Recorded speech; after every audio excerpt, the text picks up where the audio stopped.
So we're just on Brody's first little outing. We're gonna go take him to see Nanny Emma, Marcus's mum. Look how tiny he looks in the buggy. He looks so small, bless him.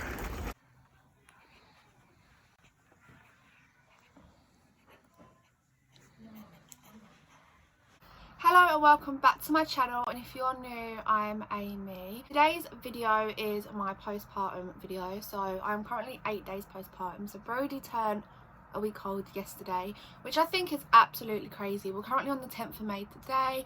He was born on the 2nd of May 2022 at 8:42 p.m. and he is the most gorgeous baby. I don't even know if gorgeous is a word. And I am so happy, and I just want to tell you a little bit of how I'm feeling.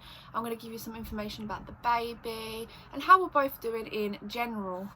Brody weighed 7.6 at birth, which is a really good weight for a newborn baby. He wasn't like oversized, he wasn't underweight, he was basically a perfect weight.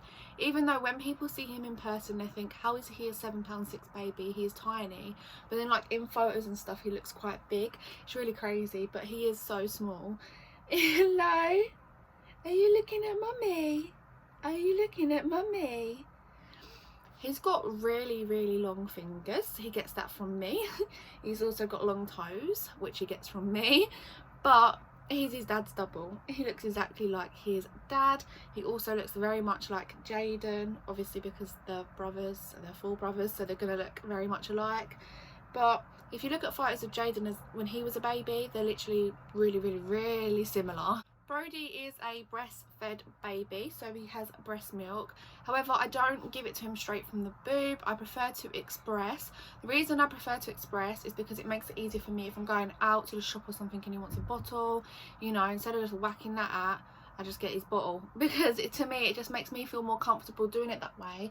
But also I get to see how much he's drinking as well, like how many ounces, so I can keep on track of that. I know obviously when you put them shut on the boob you can track how long they're on for each side, but I just prefer doing it that way because I like seeing how much he's drinking.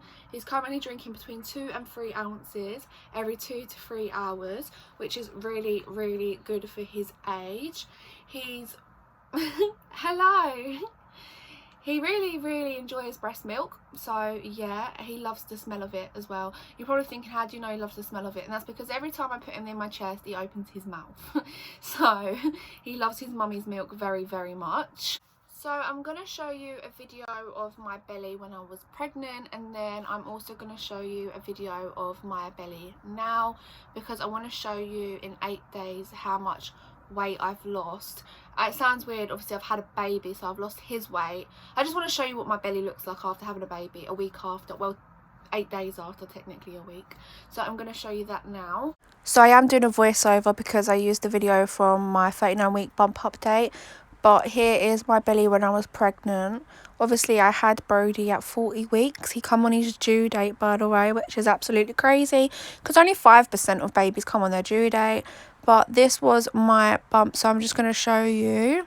Let's have a look at that bump. I hate doing voiceovers. I find it so awkward. I don't ever know what to say. But yeah, that's my belly. This is me with a t-shirt on. Yep, it's a bit of an oversized t-shirt because I wore it during both my pregnancies with both my boys. But this is it with it up like this. I don't know if you can see that. So, oh, the baby's crying. What's the matter? What's the matter? But yeah, that is my belly now, 8 days after having my second baby. I'm not going to lie to you and say I feel absolutely amazing, because that would be a lie. So I am getting quite severe cramps in my stomach, which obviously is normal because my uterus is contracting back to its size, as well as when you are breastfeeding, I don't know if you didn't know this or not, but it makes your belly contract a lot faster. So when I'm like expressing my milk, the pain I get is so unreal. Like, it is so horrible that I cannot explain to you. And when he was on my boob as well, because he hasn't always been expressed milk, like I did breastfeed him from my boob at first, the pain was unbearable at times, but I got through it. and I still get pains now. Even when I'm not breastfeeding or when I'm not expressing, I'll get pain, and it actually makes me cry sometimes. It's a lot worse than it was with my first baby. I actually don't remember it being like this with my first baby, so I did get a little bit worried, but it's nothing really to worry about. You know, I can take painkillers like paracetamol, which help me through it. I try not to take it as often. I know it can't affect the baby's milk, but I'm just a paranoid person who thinks that every single thing is going to go into his system, but only like a small percentage of paracetamol will go into the milk, and it doesn't have any side effects on the baby. That's why you're allowed to take paracetamol. You're also allowed to take paracetamol when you are pregnant. With my bleeding, I'm not bleeding as much anymore. It's calmed down quite a lot, and I'm not really getting any pains down there, because I know a lot of people experience pains down there. So Brody's birth was a water birth. I had only gas and air, and I tried not to take gas and air unless the pain was unbearable. So if I had a contraction but I could handle it with just breathing, I would do that, but if the pain was unbearable, then I would have gas and air. So he did have a water birth. Jayden's calling me, can you hear him? He goes, "Mummy." He shot out basically like a bullet, and yeah, he came up really fast. I was in labour for 8 hours with him, active labour. From when I was 4 centimetres to when I had him, it was 8 hours. When I was 7 centimetres, my water still hadn't broke, and I said that I felt like I needed to push. So the midwife checked me and she said, "You're only 7 centimetres. You need to be 10 centimetres obviously to have a baby." And then they did their shift change like 10 minutes later, like another midwife come in because they had to change over, and I got back in the water and I was like, "I am pushing, I need to push." And she was like, "Go on then." Like, even though my waters hadn't broke and I was only 7 centimetres, I pushed. The first push, my waters broke and his head popped out, and the second push, he was out. It took me 5 minutes to push him out. Honestly, if you're thinking about a water birth, have a water birth. It is amazing. It is the best experience, like compared to like the first baby I had. Obviously it was the best experience having my baby, but what I mean is with pain and quickness and stuff like that, the water helps so much, especially with the contractions. That water is a lifesaver. It honestly helps more than being out of the water. I didn't need any stitches, so there's nothing really to update you all on like how my stitches are healing or anything, because I didn't need any stitches this time around, which is really good as well. The water helped with that, I think, so much. At Brody's 5-day check, which was on Saturday, he weighed £7.4, so he only lost £2, which is normal for babies to lose weight in the first 5 days to a week of their life, by the way. It's literally normal. You can search it up or you can ask your midwife. It's completely normal. But yeah, he lost £2, so he's probably about £7.4, £7.5 right now. But sometimes he goes for a stage where he wants loads of milk, like loads of milk. And he's a really good sleeper. He's actually a better sleeper than my toddler. So I know you're probably thinking, yeah, because newborns sleep most of the time. But I mean, considering, like, I'm comparing from when Jayden was a newborn to when he is now like Brody's a newborn. He is such a better sleeper than Jayden, and it's like, wow, I wasn't expecting this. I was expecting it to be a lot harder having a toddler and a newborn, because the newborn would be waking me up, and Jayden sometimes wakes up quite early in the morning. Sometimes his day starts at 5 o'clock, but he's been doing quite well actually. He's been sleeping until about 7, so it's been helping me a little bit more get some rest. I want to talk a little bit about Jayden and how he's been coping with being a big brother, and how it's different to what I expected. So obviously, if you've got a toddler and you're expecting your second baby and you feel like, how am I going to do this, how am I going to cope, obviously every day take it as it comes, because some days are going to be a lot harder than others, some days are going to be a lot easier than others. I've only been a mum of 2 for 8 days, so I've got it all to come. I've got the bad days to come and the really good days to come. However, Jayden has taken to it very well, so he either doesn't give the baby any attention, and what I mean by that is he just lets the baby be in his Moses basket, or when I'm holding the baby, Jayden will just play with his toys or watch TV, and he doesn't really be that jealous.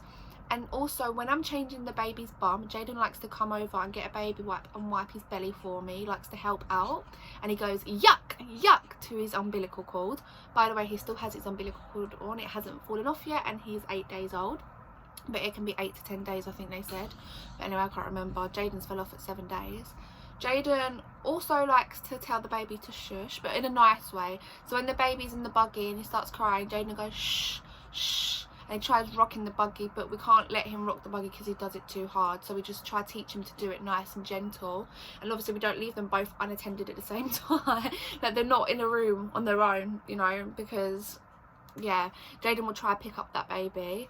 But he is such a good big brother. He likes to push the buggy. He just likes being involved, and it's really good to involve them as well, not push them away. Like if they come over, they'll be like, no, go away, go away. Like if they go to touch the head, because you automatically think, oh, they're gonna hurt them because my baby is rough.